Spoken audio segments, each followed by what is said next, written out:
Question number 3. It says there's a spool of a bobbin and it is rolling without slip on a horizontal track.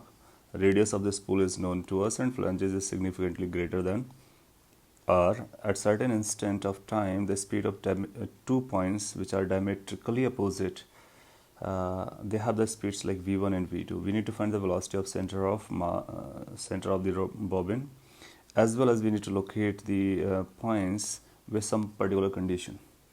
Okay, let's look at this and then we will try to solve it. Now this spool is moving and rolling basically. So let's say center is moving with velocity v and it is rotating with angular velocity omega.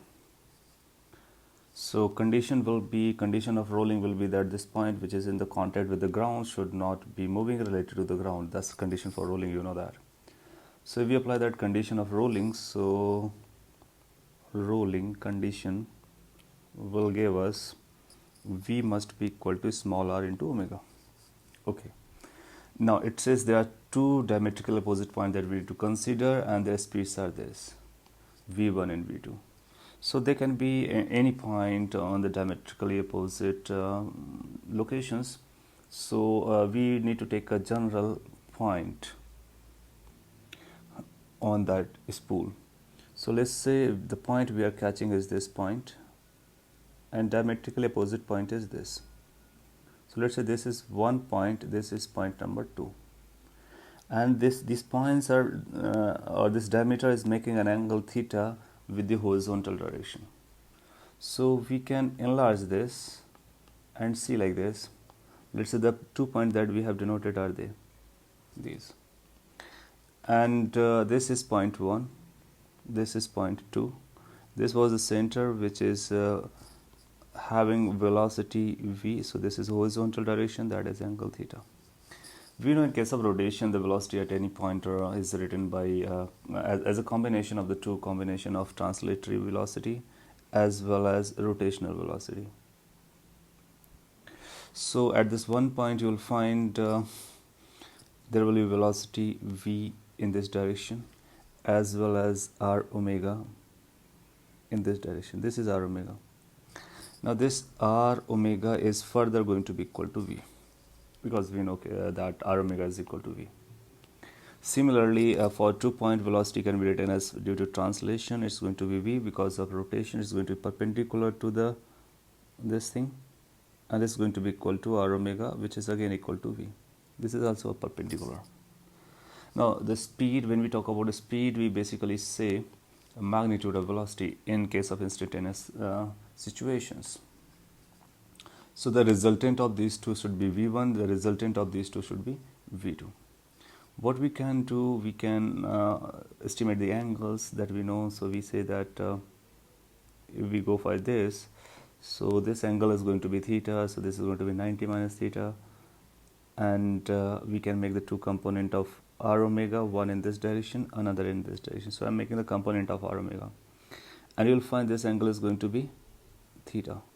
So this will become r omega sine theta, and downside it's going to be r omega cos theta. Later on we will substitute this r omega by v. Similarly, we can make the components of this as well. So one in this direction, another is going to be in vertical direction. We can check the angles. This angle is theta, so this must be 90 minus theta. So this angle is going to be theta. This component is going to be r omega cos theta, and this component will become r omega sin theta. Now if we look at the magnitude of the first one, so first one will have these two components added together, and this is going to be at 90 degrees. So I'm writing directly, you can catch that. So v1 is going to be equal to, or we say v1 square is going to be equal to basically v plus r omega sin theta square plus r omega cos theta square. So that's going to be the resultant magnitude v1. We can further simplify by putting this r omega as equal to v, because the rolling condition says so. So from here you can take this v square as a common.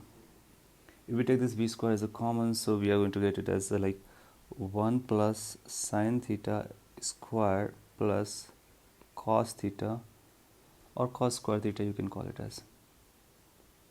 Further simplification can lead to this, like we can expand this square, so it's going to be 1 plus sin square theta plus 2 sin theta. Sin square theta plus cos square theta, you know what it will come?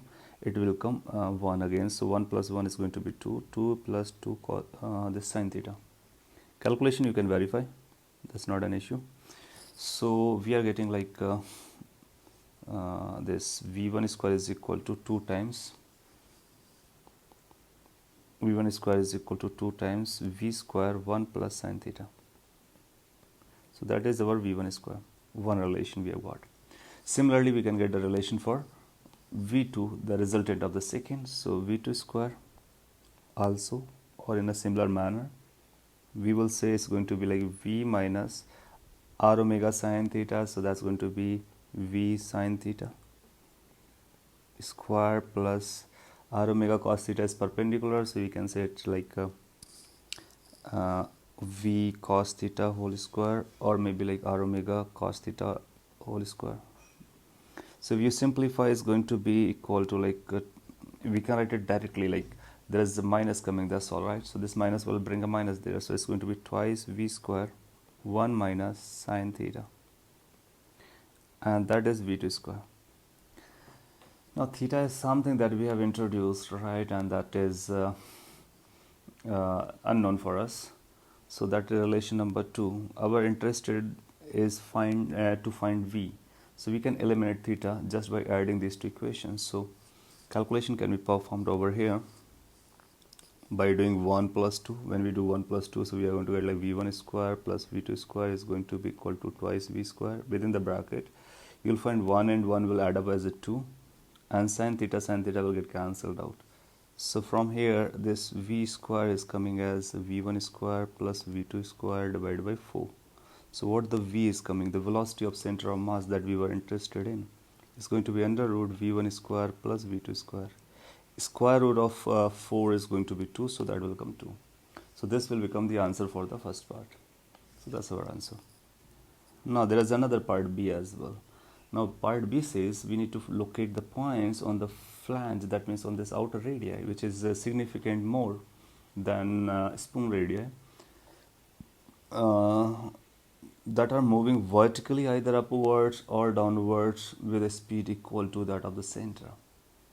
So we need to identify the points on this outer flange so that the velocity is either up vertical direction, so resultant velocity should be either vertical or vertically up or vertically down. That's what we need to identify. Moreover, we need to make sure that this velocity is having magnitude equal to the speed of the center. So I'm leaving this up to you to check it and decide or identify the point on the outer flange. Okay, thank you. Of course, if you can identify those points, you can comment, or if you are not able to, let me know. Thank you.